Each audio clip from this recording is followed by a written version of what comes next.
மாநில ஒருங்கிணைப்பாளர். அன்பார்ந்த உறவினர்கள், இந்த மண்டபத்தில் இந்த நிகழ்ச்சியில கலந்துக்கிறதுல என்ன மாதிரி மகிழ்ச்சி அடைவது யாருமே இருக்க முடியாது. ஏன்னா இந்த பண்டா திறப்பு விழாவில் 1990 நானும் கலந்துக்கிட்டேன். ஆகவே அந்த வகையில் நான் மிக்க மகிழ்ச்சி அடைகிறேன். உங்களோடு ஒருவனாக நான் பயணித்துக் கொண்டிருக்கிறேன். இந்த கூட்டத்தில் இருக்கிறதுல ஏதோ ஒரு 4-5 பேருக்கு தான் எனக்கு தெரியாதுன்னு நினைக்கிறேன். பொதுவாக எந்த மேடையை பார்த்தாலும் ஊரறிஞ்ச பார்ப்பானுக்கு பூணூல் இருக்குன்னு கேட்பாங்க. அது மாதிரி ஏறத்தாழ எல்லோரும் என்னை அறிந்திருக்கிறீர்கள்.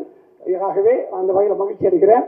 பிறகு இந்த மாவட்டத்தில் தான் நான் எத்தனையோ மாவட்டத்தில் சங்கத்தை பார்த்துருக்கேன்.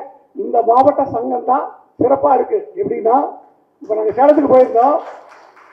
திருச்செங்கோட்டை வெள்ளாஞ்செட்டியார் இருக்காங்க, அவங்களுக்கு சங்கம் இருக்கு. ராசிபுரத்தில் இருக்கு, சேலத்தில் இருக்கு. ஆனால் தனித்தனியாக இயங்குறாங்க. இங்கே எல்லா ஊர்லேயும் சங்கம் இருந்தாலும் அதை கட்டுப்படுத்தக்கூடிய அல்லது அதுக்கு தலைமையாக மாவட்ட சங்கம் இயங்கிக் கொண்டிருக்கிறது. அது மிக முக்கியமான செயல், பாராட்டக்கூடிய செயல். சரி, நிறைய நான் பேசிக்கிட்டே போகலாம். இருந்தாலும் மாநாடுன்னு சொல்ற போது நாம் கவனிக்க வேண்டியது முக்கியமானது. 1984 திருச்சியில மாநாடு நடந்தது. அதுல போடியில அழகர்சாமி செட்டியார், சுருளிமுத்து 2 பேர் கலந்துட்டாங்க. அதுக்கு பின்னாடி எத்தனையோ மாற்றங்கள் வந்திருக்கு. இடையில மாநாடு நடக்கவே இல்லை. அது வருந்தத்தக்க செய்தி தான். இருந்தாலும் நம்ம இவருடைய திருமண நாள்ல நம்ம சத்தியமூர்த்தி அவர்கள் மகன் திருமண விழாவில் ஒரு மாநாடு நடத்தணும், வெள்ளாஞ்செட்டியார் மாநாடு நடத்தணும் அப்படின்னு ஒரு முயற்சி எடுத்தது.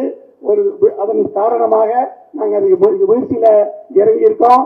ஆகவே அந்த மாநாடு நடைபெற தாங்கள் எந்த வகையில் உதவ போகிறீர்கள் என்ற கருத்துக்களை இங்கே வழங்குமாறு கேட்டு விடைபெறுகிறேன். நன்றி, வணக்கம்.